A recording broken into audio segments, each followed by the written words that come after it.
उमेश चंद्र जी, मैनपुरी से। गुरुदेव, आपके चरणों में कोटि कोटि प्रणाम।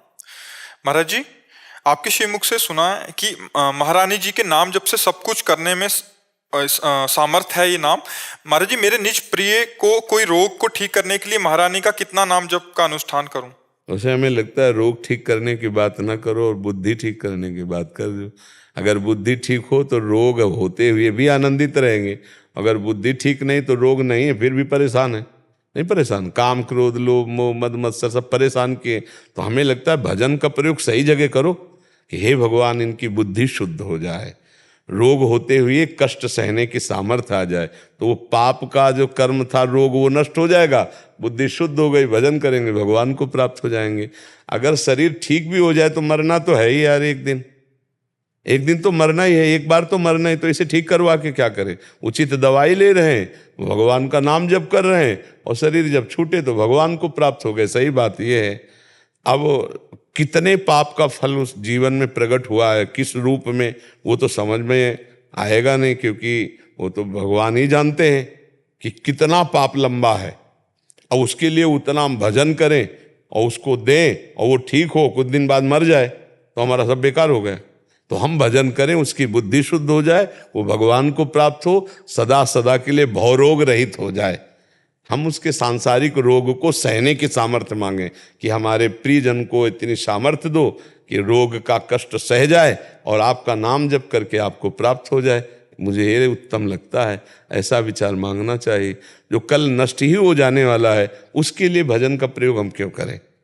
अगर ऐसा होता तो साधु महात्मा अपने सारे रोग ठीक कर लेते, लेकिन उन्होंने भजन का फल, देखो कितने बड़े महापुरुष हैं, शरीर को कष्ट में इतना पीड़ा दी जा रही कि तपते हुए तवे पे, लाल तवा हो रहा है, उस पे गुरु अर्जन देव जी को बैठाला गया और ऊपर से तप्त बालू डाली जा रही है, फिर भी वाहे गुरु वाहे गुरु वाहे गुरु।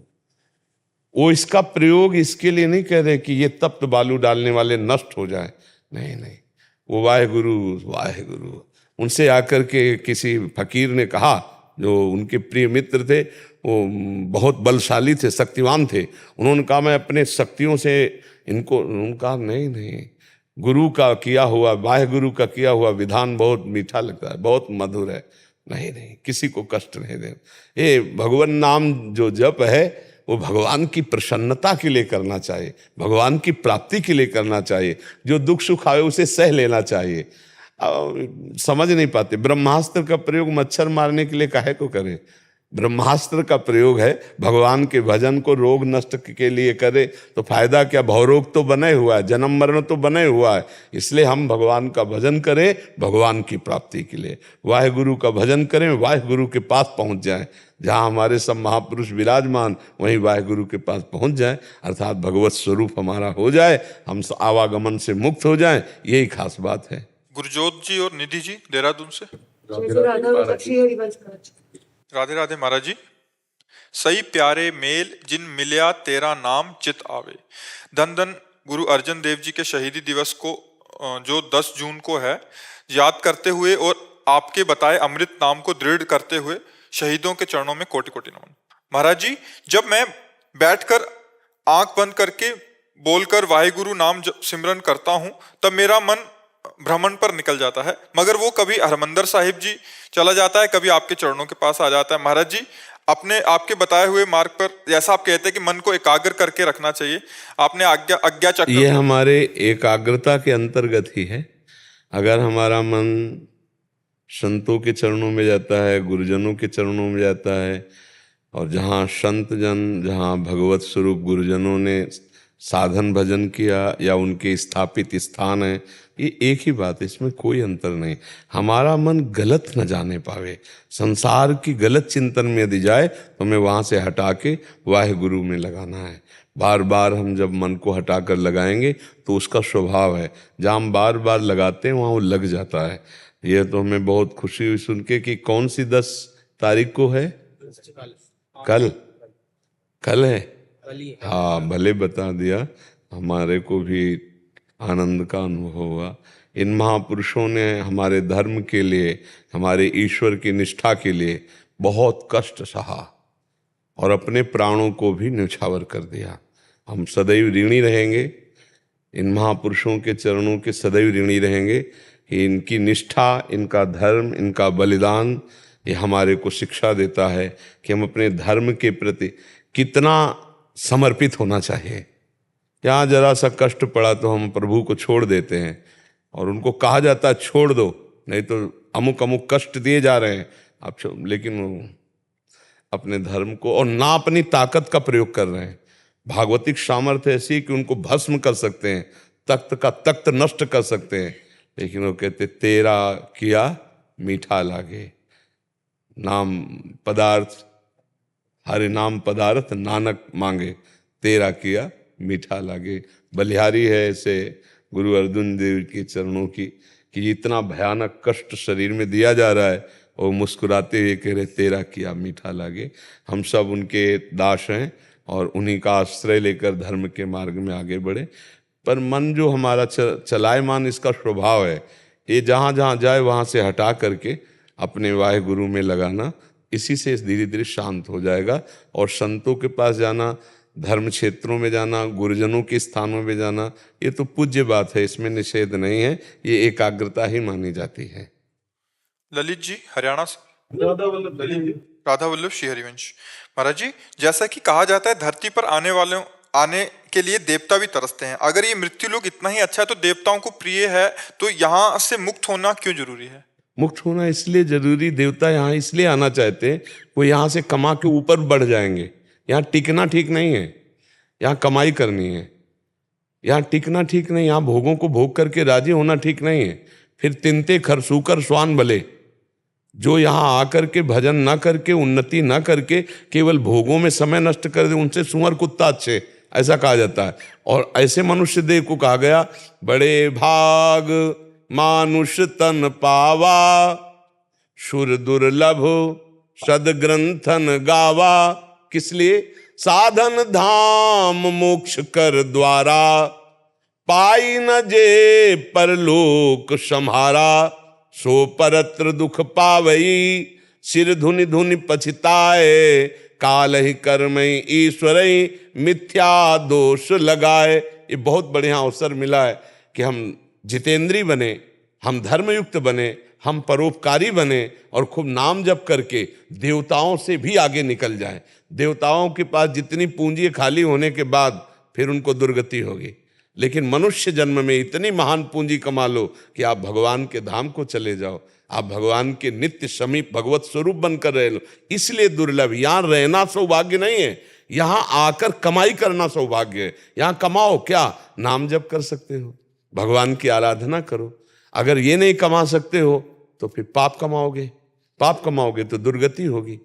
तो यहाँ कमाई करने के लिए आने के लिए देवताओं को भी दुर्लभ कहा गया है। मनुष्य लोग यहाँ आकर भोग भोगने के लिए नहीं, यहाँ के पाप कर्म करने के लिए नहीं, मनमानी करने के लिए नहीं, मन और इंद्रियों को संयम में रखकर तपस्या और जितेंद्रियता के द्वारा नाम जप करते हुए भगवान की प्राप्ति करना। आप समझ पा रहे? इसलिए यहाँ दुर्लभ है, इसलिए दुर्लभ है मनुष्य देह प्राप्त करना, क्योंकि इससे हम भगवान की प्राप्ति कर सकते हैं। जी। ज्योति परिहार जी गुड़गांव से। महाराज जी, आपके चरणों में कोटि कोटि प्रणाम। महाराज जी, क्या नाम जप और नाम श्रवण कीर्तन भजन इत्यादि का एक ही फल है? हाँ, एक ही फल है। अगर हम नाम श्रवण भी कर रहे हैं, नाम कीर्तन कर रहे हैं या नाम सुमिरन कर रहे हैं, तो हमारा मन संसार से हटकर प्रभु में लगाना खास बात है। मन का प्रभु में लगना, वो नाम कीर्तन के द्वारा, वो कथा के द्वारा, नाम जप के द्वारा, गुरुवाणी के पाठ के द्वारा, कैसे भी हमारा मन प्रभु में लगे तो हमारा मंगल हो जाए। इसलिए सबका फल एक ही है, संसार का विस्मरण, भगवान का स्मरण, जिससे हमारा परम मंगल हो जाए। जी। महाराज जी, मुझे भीड़ भाड़ वाली जगहों पर स्वतः ही क्रोध उत्पन्न हो जाता, चाहे वो स्थल मंदिर ही क्यों ना हो। मेरी इस कमी को कैसे ठीक करूं? नहीं, क्रोध क्यों आता है? ऐसे कैसे कि हम भीड़ भाड़ देखे तो क्रोध हो जाए, ऐसा कैसे हो जाए? ये तो ठीक बात नहीं है। हाँ, आपके साथ कोई गलत व्यवहार करे तो भी अपने को क्रोध से बचाना है कि हमारे अंदर क्रोध न, फिर हम भीड़ को देखकर क्रोध करें, ऐसा कैसे हो? किसका प्रश्न है? तो आप शादी ब्याह में कभी नहीं जाती? कम कर दिया मैंने। हाँ, तो क्रोध मत करो, सब में भगवान विराजमान है, क्रोध क्यों करो? ऐसा नहीं करते। क्योंकि मान लो ये तो भागवतिक धाम है, मंदिर है, भगवान के धाम में तो भीड़ होगी, बहुत से भगवान के लाडले प्यारे भक्त। अब आप उन पे क्रोध करोगे तो आपका पुण्य नष्ट हो जाएगा। हमें गुस्सा नहीं करनी। बड़े भाग्यशाली जन है जब एकत्रित होकर हम नाम कीर्तन करते हैं, भगवान के दर्शन करने जाते हैं, या कोई समाज बैठी हुई है, भगवत कथा हो रही, आप उसको देखकर गुस्सा करोगे तो ये कैसे? फिर सब भक्तों का अपराध लग जाएगा आपको। तो ऐसा नहीं, ये गलत हमारे अंदर वृत्ति, उसको हमें ठीक करना है। जब ऐसा भाव लगे तो राधा राधा राधा राधा राधा, नहीं नहीं नहीं, ये मन तू गलत बात मत सोच, सब में भगवान है, राधा राधा राधा, ठीक होने लगेगा मन। और हम उसको सपोर्ट करेंगे तो गुस्सा बढ़ेगा, उसका विरोध करेंगे तो शांत हो जाएगा। हमें क्यों गुस्सा आवे? हमको अब बाजार जाएं तो सारी बाजार खाली करवा दी जाए, केवल मैं ही जाऊं, ऐसा तो राजा महाराजाओं का भले होता हो कभी कि भाई वो बाजार जाएं तो सब बंद हो जाए। अपने लोगों को तो ऐसा नहीं है। हम सब में अपने भगवान को देखें। जो मंदिर में भगवान है वही सब में भगवान बैठे हुए हैं, तो सबको देखकर हमें आनंदित होना। इतने रूपों में भगवान मिल रहे हैं हमें, इतने रूपों में दर्शन दे रहे हैं। मंदिर में तो एक ही रूप में बैठे हैं, यहाँ तो इतने रूपों में भगवान बैठे हैं, तो हमें आनंदित होना कि गुस्सा आना? गुस्सा नहीं आना चाहिए। भक्त का हृदय बहुत सरल होता है, बहुत द्रवित हृदय होता है, परोपकार की भावना होती है। गुस्सा क्यों करे दूसरे पर?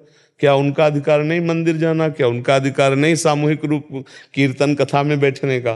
तो फिर ऐसे गुस्सा नहीं करते। ये गलत वृत्ति है, इसको ठीक करना चाहिए। रामराज महाराज जी, जी महाराज जी आपका प्रश्न है। श्री श्री ब्रह्मनिष्ठ श्रोती कृपालु प्रेमा स्वरूप महाराज जी, आपके चरणों में कोटि कोटि वंदन। महाराज जी सीधा प्रश्न पे आते हैं। महाराज जी, आत्मज्ञान होते समय गुरु के मुख से शब्द प्रमाण तत्मसी महावाक्य से शाब्दी प्रमाण होती है। शाब्दी प्रमाण से ब्रह्म का प्रत्यक्ष प्रमाण ज्ञान कैसे होता है? देखो, पहली बात तो जब तक सत्या असत्य वस्तु का विवेक नहीं होगा तब तक इस मार्ग में चला नहीं जा सकता। जिस ब्रह्मबोध की बात कर रहे हो, जो विवेक होता है वो सत्य और असत्य का निर्णय करने वाला होता है।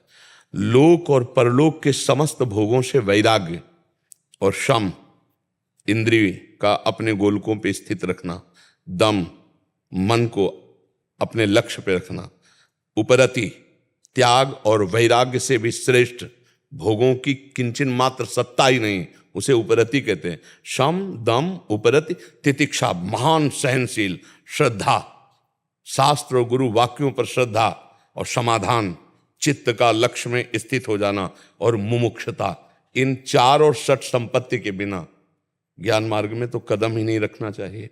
ये होना चाहिए ज्ञान मार्ग में, क्योंकि ज्ञान के पंथ कृपान के धारा और परत खगेश लगे नहीं बारा। और गुरुजनों की सेवा, उनकी आज्ञा में तत्पर रहना। जो ही उनकी आज्ञा से तत्पर रहकर सेवा परायण होकर के आप उपासना में लगोगे, क्योंकि बिना गुरु उपासना के, बिना मंत्र चिंतन के, ये तत्वमसी कोई जपा थोड़ी जाता है। तत्वमसी कोई जपा थोड़ी जाता है। पहले संसार का चिंतन छोड़ने के लिए गुरुमंत्र जो मिलता है, चाहे जिस मार्ग का पथिक हो, उसको इतना रमाओ कि संसार का चिंतन छूट जाए। संसार है स्थूल शरीर, सूक्ष्म शरीर और कारण शरीर। जहाँ तीनों शरीरों का चिंतन छूटा और मंत्र के बल से, प्रणव के बल से, नाम के बल से हृदय पवित्र हुआ और शांत हुआ, तो जैसे निर्मल और शांत जल में नीचे क्या पड़ा है वो दिखाई देता है, ऐसे ही अपने स्वरूप का स्वयंबोध हो जाता है। ब्रह्मविद ब्रह्मविबोध अपने आप से, करणों से नहीं होता। मन बुद्धि चित्त अहंकार अंतःकरण से या इंद्रियों से स्वरूप का बोध नहीं होता, ये तो उनसे प्रकाशित है। अपने आप से अपने आप का बोध होता है। अर्थात जब सब कुछ विस्मरण हो गया तो जो बचा वो अपना स्वरूप है। पूरा अंतःकरण हरकत रहित, चिंतन रहित हो जाए, संकल्प विकल्प रहित हो जाए, इतना साधन करना है, इतना भगवत चिंतन परायण होना है कि पूरा विस्मरण हो गया। अब जो बचा वही अपना स्वरूप है। बुद्धि के नेत्र जब खुलते हैं तो ज्ञान चक्षु कहे जाते हैं। उसी ज्ञान चक्षु से अपने आप को देखा जाता है। तो इतना पहले इनका एक और प्रश्न है, विदेह स्थिति और विदेह मुक्ति में हमको देखकर हमें ऐसा लगता है कि आलक पुरुष की आरसी साधु का ही देह लखा जो चाहे आलोको आप में वो लख ले। हाँ, जब आप हम क्या कहा, गुरु उपासना, गुरु आराधना, वो कहीं भी आप भाव कर सकते हो अपना, लेकिन अपने आप को जानने के लिए, अपने आप को जानने के लिए गुरुजनों के द्वारा बताई हुई उपासना पद्धति में इतना तन्मय हो जाए कि संसार का विस्मरण हो जाए। हम ज्ञानेश्वरी तुकाराम जी गाथा जी चिंतन करते हैं, करवाते हैं। पंढरपुर में चातुर्मास भी करते हैं, वो विचार सागर। जब ये हम चला जाएगा तब स्वरूप का बोध हो जाएगा। मैं पंढरपुर में चातुर्मास करता हूँ। ये बच्चा आया था तो वो बोले महाराज से दर्शन करो। जी ये पहली बार आया था, वो बहू भी आए वाली। जी ये व्यवहारिक बात, चूंकि आप प्रश्न बहुत ऊंचा किए और फिर उसको ले गए नीचे, इसलिए बात थोड़ा देखो। प्रभु जब तक मैं और मेरा है तब तक उस तत्व की तरफ झांक भी नहीं सकते। उस तत्व की चर्चा की जा सकती है, लेकिन मैं और जब तक मेरा है उसको अंदर से मिटाओ। और दूसरी बात क्या पूछा? विदेह मुक्ति और विदेह स्थिति में क्या अंतर है? प्रभु स्वरूप कभी देह हुआ ही नहीं तो मुक्त किसको होना है? ये भी अज्ञान है। विदेह मुक्ति अविद्या ही है। अब इसको ज्ञानी जन सुनेंगे कि विदेह मुक्ति को या विद्या कहते हैं। जो विदेह स्थिति है, देह है, उसको जीव भ्रम से देह भाव को प्राप्त हुआ। जब भ्रम नाश हुआ तो स्वरूप जैसा था वैसा ही है ना, कोई फर्क तो नहीं पड़ा। तो क्या हुआ? देह मुक्ति या विदेह स्थिति किसे कहते हैं? भ्रमई का नाश होने को तो कहते हैं। भ्रमई का नाश होने को तो कहते हैं। नहीं, वो पहले भी वैसे ही था, साधना के बाद भी वैसे ही होता है, साधना की स्थिति में भी वैसे ही रहता है। उसमें कोई अंतर नहीं पड़ता, ना कभी बंधा था ना कभी बंधेगा, ना कोई बांध सकता है। जो जीवन मुक्त अवस्था है वो केवल भ्रम का नाश होना है। तन्ने तो ज्यों का त्यों है। जी हाँ। प्रशांत सिंह जी बनारस से। राधे राधे महाराज जी। राधा वल्लभ श्री हरिवंश। महाराज जी, परमात्मा की प्राप्ति को लोग कठिन कहते हैं, मानते भी हैं, परंतु वास्तव में परमात्मा की प्राप्ति कठिन है या भोगा शक्ति? भोगा शक्ति त्याग कठिन है, इसीलिए परमात्मा प्राप्ति कठिन लगती है। भोगा शक्ति का त्याग कठिन है। तो सत्संग में हमने कई बार बताया है कि लोग कहते हैं भगवत प्राप्ति बहुत कठिन है, परमात्मा प्राप्ति कठिन नहीं। जिसमें आनंद है वो कठिन कैसे हो सकता है? समझ रहे हो ना? पर क्या है, जब तक भोगा आनंद का त्याग नहीं होगा तब तक भगवदानंद का रस नहीं मिलेगा। तो भगवदानंद के रस तक पहुंचना और भोगानंद के त्याग के व्यथा को सहना, इसमें लोग टूट जाते हैं, इतनी रास्ता तय नहीं कर पाते, वो फिसल कर इसी में गिर जाते हैं। भोगानंद का त्याग, भगवदानंद मिला नहीं और फिर चल के इस रस में डूबना, तो एक व्यथा पैदा होती है, एक हृदय में जलन पैदा होती है। उसको बिना महापुरुषों का संग किए, बिना उनके आदेश उपदेश आज्ञा में चले, इतनी क्षमता नहीं कि उसको क्रॉस कर पावे, तो धम्म से इसी में गिर जाता है, विषय रस में गिर जाता है, भगवदानंद में पहुंच नहीं पाता। इसलिए कहा गया भगवत प्राप्ति बहुत कठिन है। यम ही न व्यथ्यन्ते पुरुषम पुरुषर्षभ सम दुखा सुखाधीरम सोमृतत्वाय कल्पते। जब हम भोग त्याग करके और परमात्मा अनुभूति के लिए चलते हैं तो परमात्मा अनुभूति हुई नहीं और भोग के प्रति प्रियता नष्ट नहीं हुई और त्याग हमने किया या करना चाहते हैं, तो हृदय में एक व्यथा होती है, एक अशांति पैदा होती है, एक भय पैदा होता है।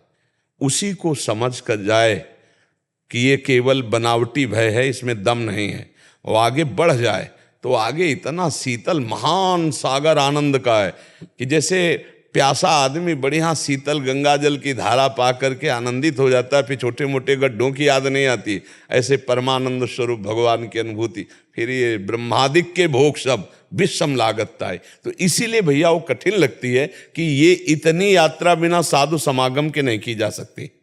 हिम्मत करता है पर वो लुभायमान भोगे हैं अनेक जन्मों में, वर्तमान के भोगों की जो पूर्व तृष्णा भोगने की है वो ना त्याग करने के कारण लगता है भगवत प्राप्ति बहुत कठिन है। भगवान की प्राप्ति बिल्कुल सरल है, बड़ा आनंदमय मार्ग है, ये कोई दुख का मार्ग थोड़ी। पर दुखद भोगों में आनंद की जो हमारी वृत्ति फंस गई है, इसमें आनंद है, उसको छोड़ पाना बड़ा कठिन पड़ रहा है। नहीं, मान लो महीना 2 महीना 4 महीना 6 महीना साल भर, फिर सामने भोग आया, आकर्षण किया, तो लगता है 6 महीना हो गए अभी आनंद तो मिला नहीं भगवान को, ये 6 सेकंड में मिल जाएगा, तो यार चलो भोग लेते, फिर भगवान को ढूंढेंगे।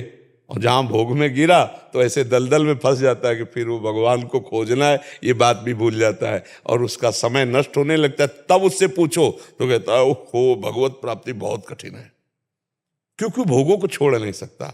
और जिसने एक बार कमर कस ली, पीछे लौटा नहीं, तो आगे जाकर वो इतना निहाल हो गया कि फिर उसे कोई व्यथा, कोई भोग, कोई आकर्षण कर सके, ऐसा नहीं। क्योंकि ये झूठा है और वो सत्य है। कोई भी भोग आप लोग गृहस्थी में हो, परमानंद की अनुभूति उसे कहते हैं, सुख की प्राप्ति उसे कहते हैं जिसके प्राप्त होने के बाद फिर कोई चाह न रह जाए। ऐसा कौन सा भोग है जिसको भोगने के बाद ऐसा हुआ आज के बाद नहीं भोगूंगा, मैं तृप्त हो गया? कोई भोग नहीं, चाहे जितना भोग लो, फिर नवम नवम उसी को भोगने के लिए नवम नवम नवम नवम मन में नवम नवम भाव आते हैं। तो इन भोगों को त्यागना कठिन, भगवान की प्राप्ति कठिन रहे। जे ही भोगों का त्याग होकर भगवत स्मृति में तन्मय हुए तो ही भगवान का अनुभव हो जाएगा। ज्यादा समय थोड़ी लगता है। भोगों का त्याग कर दिया 5 वर्ष के बालक ध्रुव ने, तो 6 महीने में भगवान का साक्षात्कार कर लिया। गर्भ पुष्ट होने में भी 9 महीना लगता है, 6 महीने में भगवान का साक्षात्कार कर लिया, क्योंकि बच्चे थे और शुद्ध हृदय से भगवान की कृपा हो गई। नारद जी की मंत्र मिला और मथुरा आ गए, और मथुरा में जो साधना की तो 6 महीने में भगवान की प्राप्ति हो गई। तो भगवान की प्राप्ति नहीं कठिन है, कठिन है भोगों का आसक्त, भोगों का राग त्याग पाना बहुत कठिन भैया। एक छोटा सा कोई नशा हो तुम्हें, फिर उसे छोड़कर दिखाओ, बड़ा कष्ट लगता है। बार बार मन उसी में घूमेगा, बार बार उसी में घूमे। ये विषय इतने प्रबल है कि बड़े बड़े त्यागियों को छोटा विषय आसक्त कर लेता है। तो फिर और जो भोगों में लगे हैं, तो बातें चाहे जितना बनावे, वही वीर है जो भोगों का त्याग कर सकता है। नहीं तो बैलेंस बना के चला जाता है भगवान के मार्ग में। थोड़ा भोग लिए और थोड़ा भजन भी कर लिए, तो इससे भगवदानंद की अनुभूति है। भगवत साक्षात्कार तो होगा नहीं।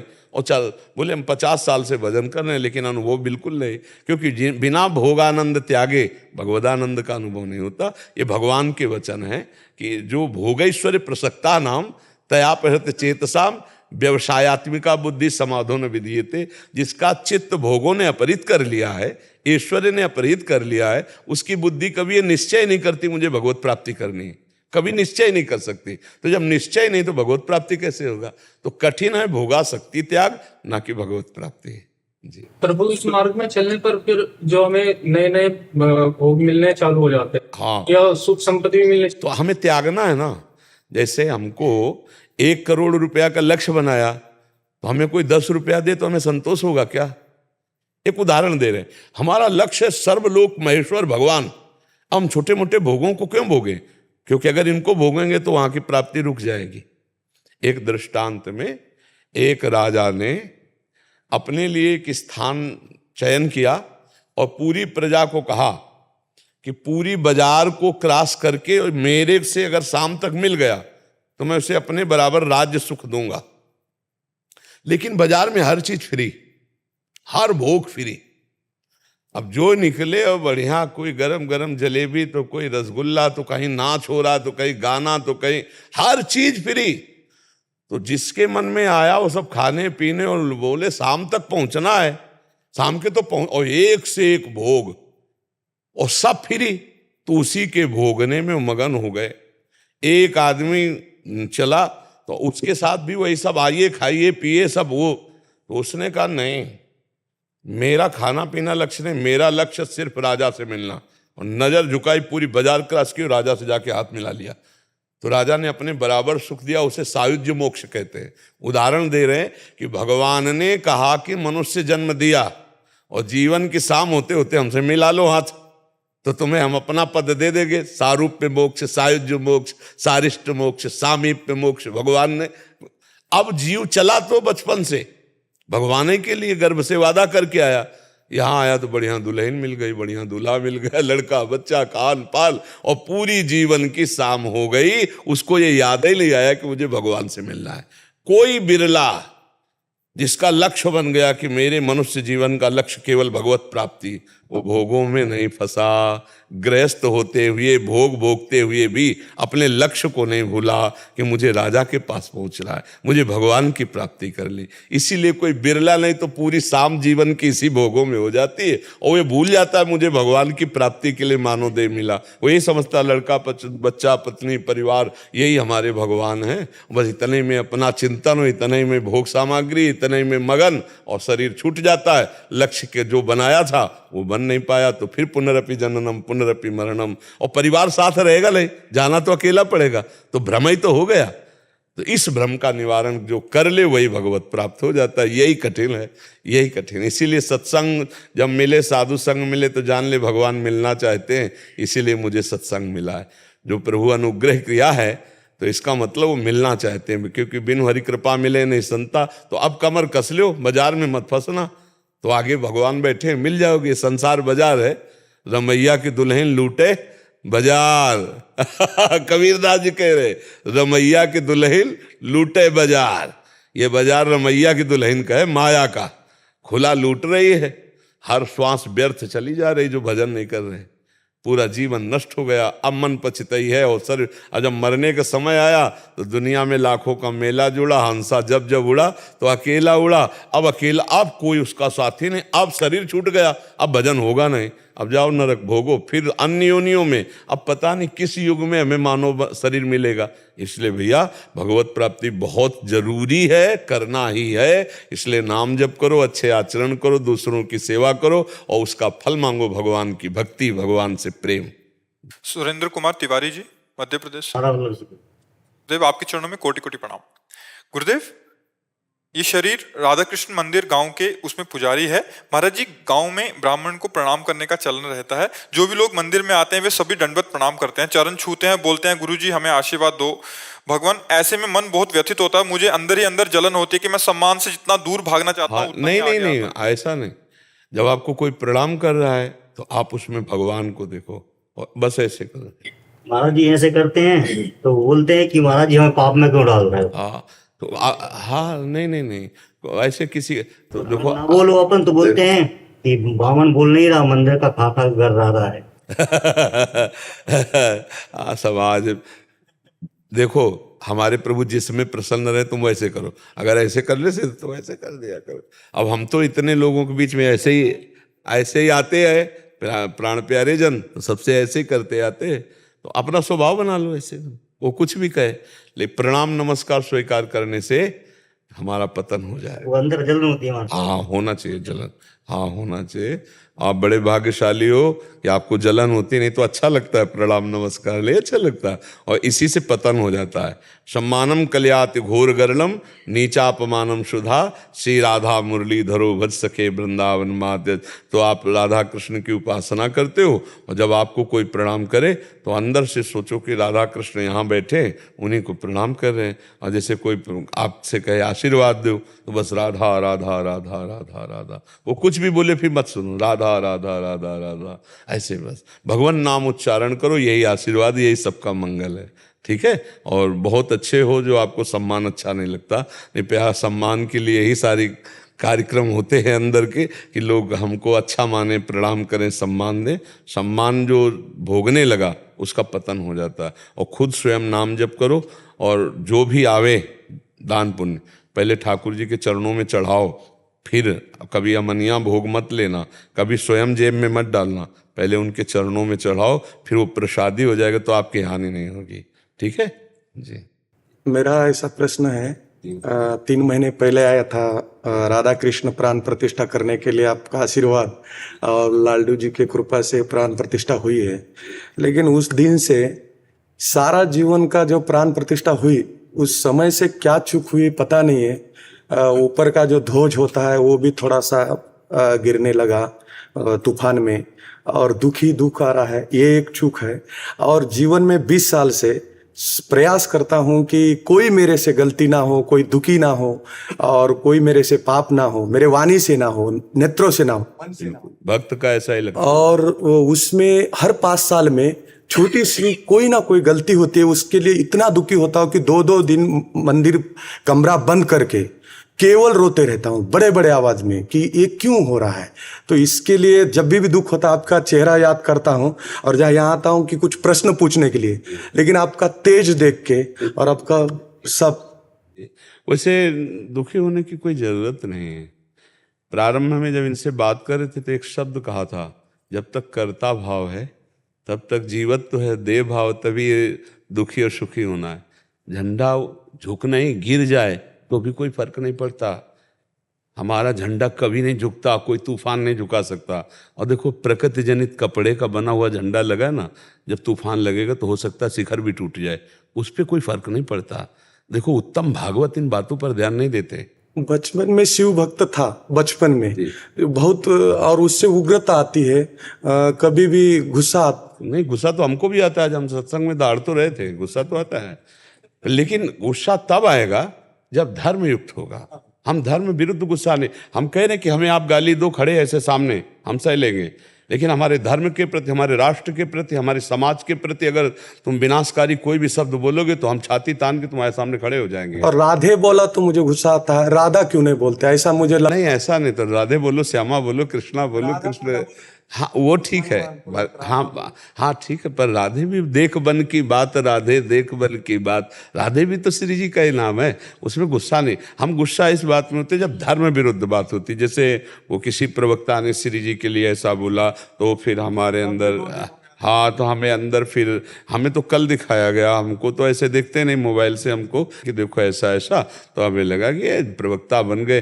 तुम लाडली लाल के विषय में क्या जानते हो? थोड़ी देर बैठो, भजन में बैठो, उनके लिए रो, तो वो तुम्हें बताएंगे कि हम क्या हैं। यार कैसे तुम प्रिया प्रीतम को जानते नहीं हो और बेमतलब की इधर उधर की बातें अच्छा भोली भाली समाज है, अब इसकी बुद्धि में तुम आस्तिकता की जगह नास्तिकता उड़ेल रहे हो, परोस रहे हो, तुम प्रवक्ता हो यार।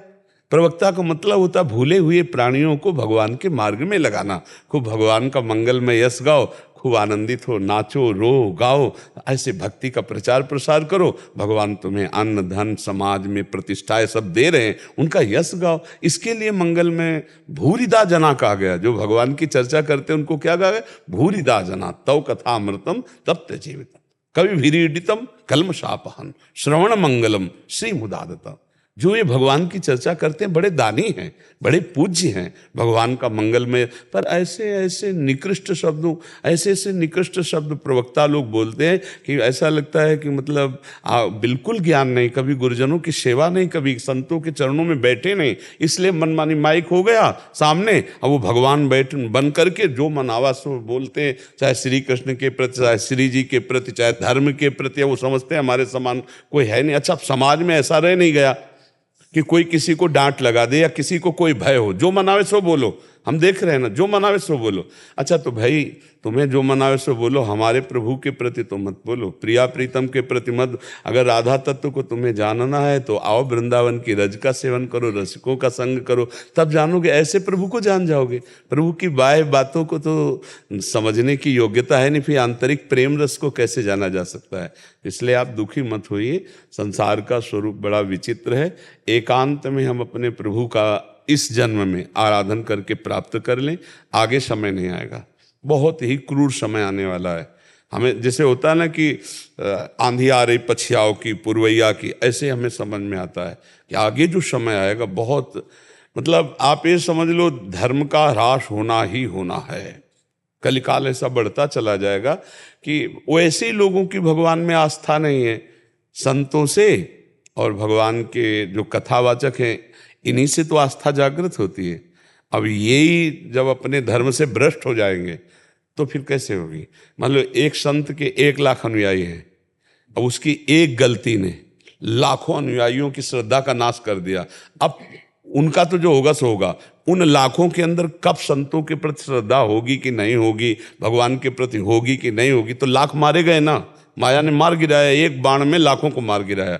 इस बात की चिंता करनी चाहिए कि एक प्रवक्ता, एक संत जो जितना पावर है वो 100 को लेकर, 10 को लेकर, 500 को लेकर भगवान की तरफ चल रहा है, इसीलिए प्रणाम है उसको। वो भगवत यश गान कर, पर ऐसा नहीं कि 150 जो तुम्हारे पास बैठे उनके अंदर नास्तिकता पैदा हो जाए श्री जी के प्रति या लालजू के प्रति या प्रभु के प्रति, ऐसा नहीं होना चाहिए। पर अब क्या है कि समाज जो है ना अर्थ प्रधान हो रही है, और अर्थ कौन कहाँ से कैसे दे रहा है इसका कोई ज्ञान नहीं, तो सीधे वो बुद्धि पर अटैक करता है। जो भोजन हम पाते हैं ना गलत अर्थ का, वो बुद्धि, कहते हैं ना देहाती भाषा में कहा गया, जैसा खाओगे अन्न वैसा बनेगा मन, जैसा पियो पानी वैसी है वाणी। तो अब क्या है कि वाणी तो असंतुष्ट करने वाली निकल रही और बुद्धि हो गई है भ्रष्ट। तो आज का समय ऐसा चल गया है कि हर आदमी झुककर चांदी के जूते की ठोकर खाना चाहता है, हर आदमी झुक करके। तो कैसे कैसे समझोगे भगवान को, कैसे समझोगे? जब तक तुम्हें कंचन कामिनी कीर्ति का थोड़ा भी अस्तित्व है तुम्हारे अंदर, तो तुम श्री कृष्ण को नहीं समझ। और जब श्री कृष्ण ही को नहीं समझा तो प्रिया जी को क्या समझ लोगे? श्री कृष्ण का मूर्तिमान प्रेम प्रिया जी हैं, उनको समझने के लिए हाँ मतलब प्रिया जी कोई दैवी शक्ति नहीं है। दैवी शक्तियां तो रुक्मिणी जी हैं, सत्यभामा जी हैं, जाम्बवती जी हैं, ये दैवी शक्तियां हैं। श्री जी तो लालजू के हृदय का प्रेम है, प्रेम है, सांद्रानंद घन प्रेम मूर्ति। इसीलिए जरा भी प्रेम किसी के अंदर आ जाता है तो मेरे श्री कृष्ण हाथ जोड़े खड़े होते हैं। फिर वो मूर्तिमान प्रेम है तो चापत चरण मोहन लाल, कुंवरी राधे पलंग पौड़ी, सुंदरी नौ बाल। इसीलिए श्री जी के आगे दैन्य रहते हैं प्रभु, क्योंकि प्रभु के भक्त में जब प्रेम आ जाता है तो देखो रथ हाँकते नजर आ रहे हैं, माधवदास बाबा की लंगोटी धो रहे हैं, मल भरी लंगोटी धो रहे हैं, प्रेम ही के कारण। तो भगवान का एक नाम है भक्ताधीन मना पूज्य, गोपाल शास्त्र नाम में आता है।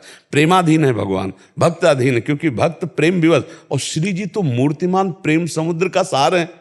उनके आगे हाथ जोड़ना या उनके चरणों में महावर लगाना या उनको मुस्कुराते देख करके रुदन करना, ये कौन सी बात है? वो तो अपने भक्तों के चरण चापते नजर आए, वो तो अपने भक्तों की लंगोटी धोते नजर आए, भक्त के लिए वो रथ हाँकते नजर आए।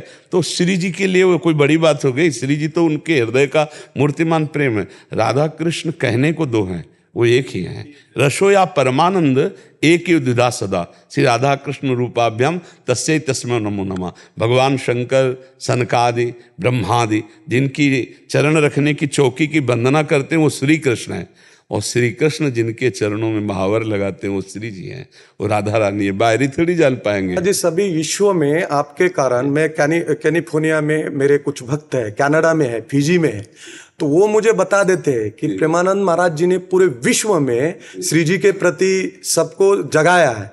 और कुछ कथावाचक है कि वो श्री जी के प्रति देश भाव करते हैं। तो इतना रोना आता है मुझे कि बार बार वो कहते हैं, अरे श्री जी, कृष्ण जी तो हरि के प्रिय है श्री जी, तो उन्हीं के बिना तो कुछ हमें कृष्ण मिलेंगे ही नहीं, कभी नहीं मिलेंगे। श्री जी के बिना तो कृष्ण मिलना नामुमकिन है। लेकिन इन लोगों के प्रति क्या हुआ है? कथावाचक इतने बड़े बड़े, देखो इनको नरक जाना है तो क्यों ऐसे कर रहे हैं? अभी मैं कल आपके प्रति एक भाव प्रकट किया कि भीड़ हो रही है, हो रही है। अरे मैं बोला जीवन में एक बार 2 बजे उठ के तो देखो, रसपान पी के तो देखो। नहीं अच्छा, सो रहे हो नहीं सुनो, अच्छा भीड़ हो रही है, किसी को फोन करके बुलाया है क्या? कोई बुला लाखों की भीड़ हो रही है। मैं बोला, नाम नहीं लूंगा मैं, लेकिन कुछ बोले तो मैंने एक प्रवचन दिया। मैं बोला महाराज जी जो कार्य कर रहे हैं, कोई ये विश्व में मुझे दिखाओ तो 2 बजे उठ के। आप सच्ची मानिए, हम इस भाव से नहीं कि हमारे पास जनता आती है, हम इस भाव से कि मेरे प्रभु इस रूप में आते हैं और हम अपने प्रभु का जस गान कर रहे हैं। आप सोचो किसी को आप रुपया दे करके 2 बजे रात्रि के रूप नहीं, और पसीना से लथपथ, जैसे आज रविवार था, 1 लाख होंगे लगभग लोग, 1 लाख लोग, बच्चा बच्ची सब ऐसे खड़े, कोई रो रहा है, कोई हंस रहा है, कोई नाच रहा है। आप उस समय देखिए भागवतिक जो शोभा दिखाई देती। अच्छा सब कंट्रोल में, अगर कंट्रोल बिगड़ जाए तो संभाल नहीं सकती, ना इतनी पुलिस होती है और ना इतने हमारे मान लो ब्रह्मचारी होते, तो 70-80 ब्रह्मचारी होते हैं और वो 1 लाख लोग खड़े। अगर बिगड़ जाए मामला तो संभलेगा थोड़ी। लेकिन एक भी आदमी कंट्रोल के बिलग नहीं, सब एकदम आनंद मंगल। अच्छा बुलाने से कोई खड़ा होगा? आप बुलाओ कि भैया 2 बजे रात्रि के वहां खड़े हो आके। विश्व में कोई भी कितना भी बड़ा संत, मैं भी 50 साल का हुआ हूं, एक ब्रह्मचारी सन्यासी हूं, 2 बजे उठने का बोले तो ये जीवन में सबसे कष्टप्रिय काम होता है। पहले कल उठला। अच्छा 2 बजे हम रोड में आ जाते हैं, हम 12:30 बजे जगते हैं, क्योंकि हमारी दिलचर्या ला वो करके फिर हम रोड में आते हैं 2 बजे, और अभी चल रही है। अच्छा अगर यहाँ जगह हो एकांतिक में बैठने की तो 500 आदमी एक साथ एकांतिक में बैठ जाए।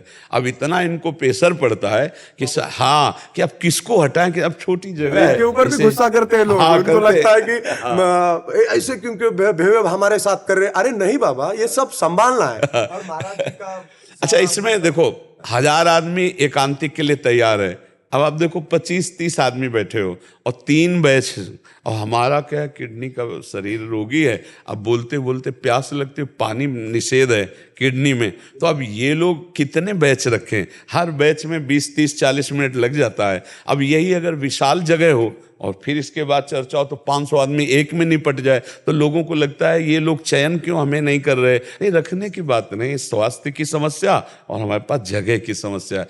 अगर श्री जी की कृपा से रोड वाला कार्यक्रम ना हो ना दुबई, तो हम मिल ना पावे किसी से, और इन लोगों के बाल नोच जाए कि हमें दर्शन ही तो करवा दो। तो कम से कम 2-2.5 किलोमीटर है यहाँ से लेकर वहाँ, 2.5 किलोमीटर में ऐसे हाथ करने का समय नहीं था, केवल ऐसे ऐसे इतने लोग ऐसे खड़े। अच्छा, ये भीड़ मेरे जोड़ने से है या आपके जोड़ने से? श्री जी का खेल है नहीं? हाँ, उनका खेल है, वो बुला रहे हैं, लोग भागे भागे कहाँ से दूर दूर से लोग आते हैं। अच्छा, जैसे कह के अब तो प्रेमानंद के पास भीड़ होने लगी है, तो प्रेमानंद के बुलाने से या प्रेमानंद के चाहने से नहीं हो रही, जिनका प्रेमानंद है ये उनका खेल है। वही बोला, वो बुला रहे नहीं है, वो स्वयं श्री जी बुला रही है लाखों करोड़ों लोग। और आपको क्यों ये दुख हो रहा है?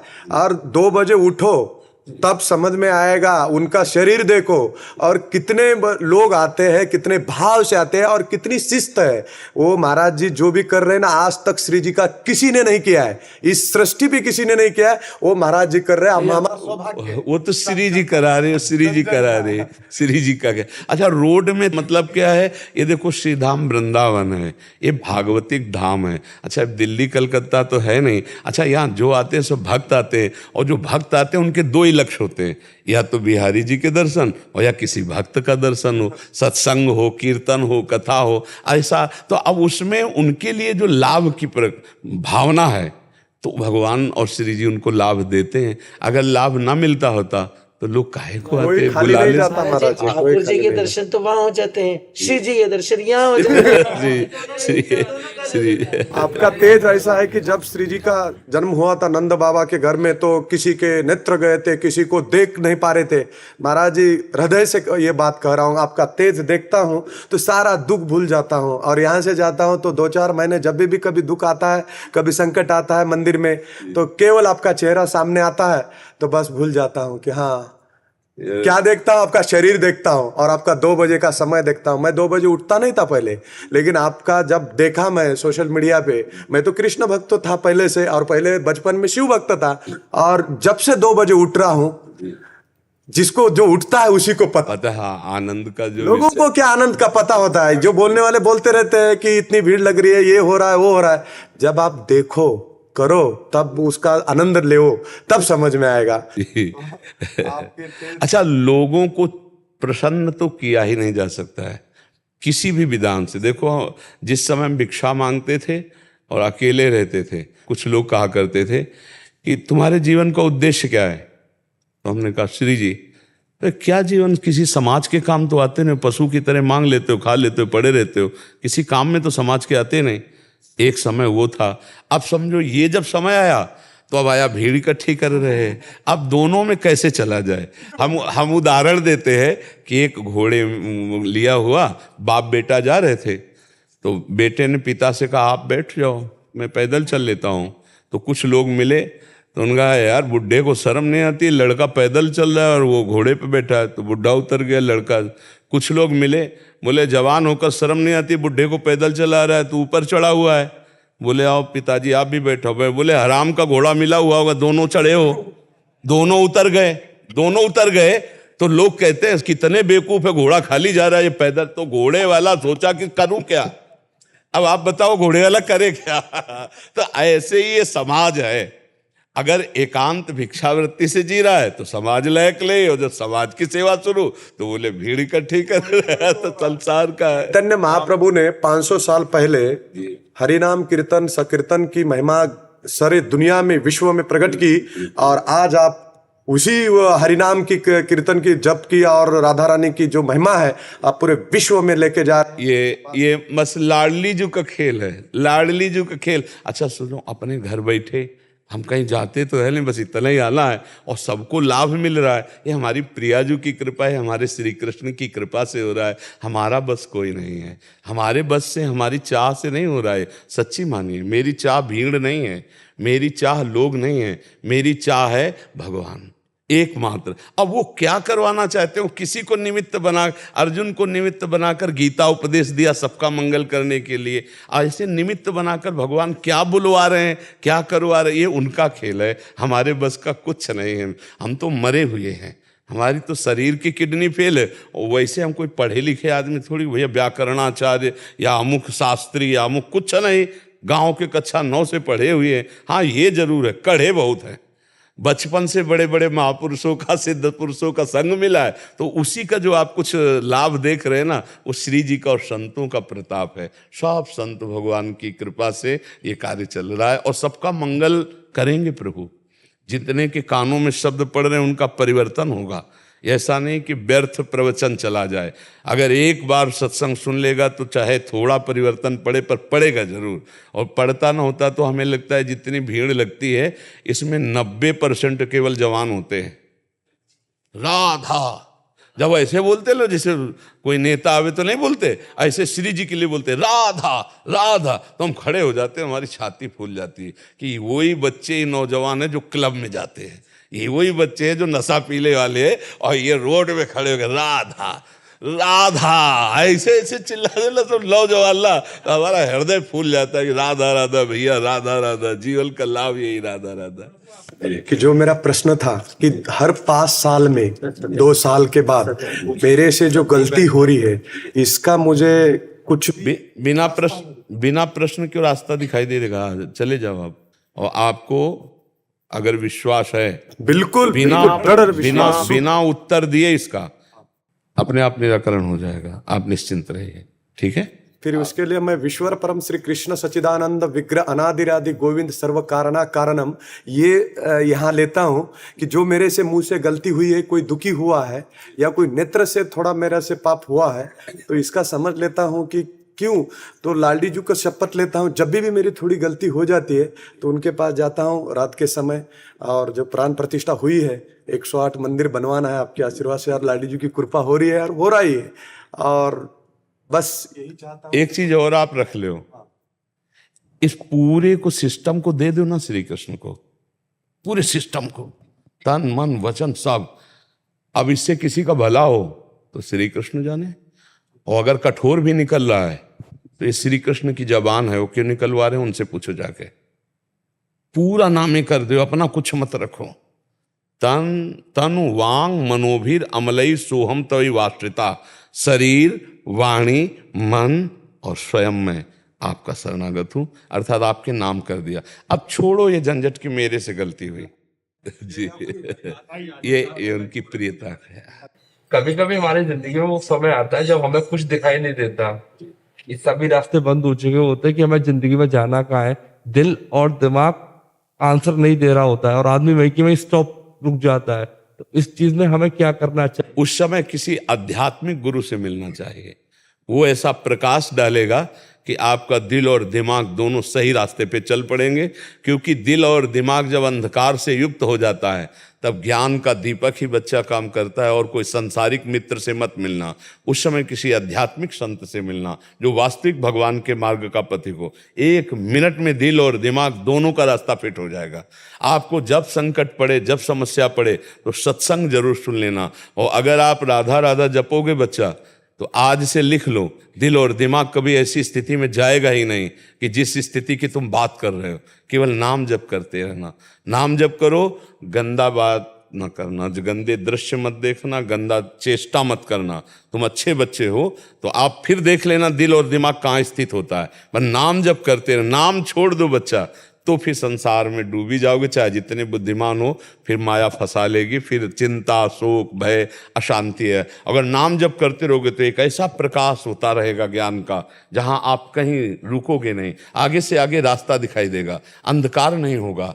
ये स्थिति नहीं आएगी कि दिल और दिमाग दोनों ठप हो गए, अब क्या निर्णय करूं, अशांति नहीं आएगी, ऐसा अंधकार नहीं आएगा। नाम जप करो, और माता पिता को भगवान मानकर उनकी सेवा, और पराई माता बहनों की तरफ से दृष्टि हटाओ, गंदी कोई वार्ता, गंदा कोई क्रिया ना करो। फिर देखो आपका दिल दिमाग कैसे आनंदमय होता। आप भगवान के अंश हैं बच्चा, और भगवान आनंद समुद्र है, तो आप आनंद समुद्र है ना।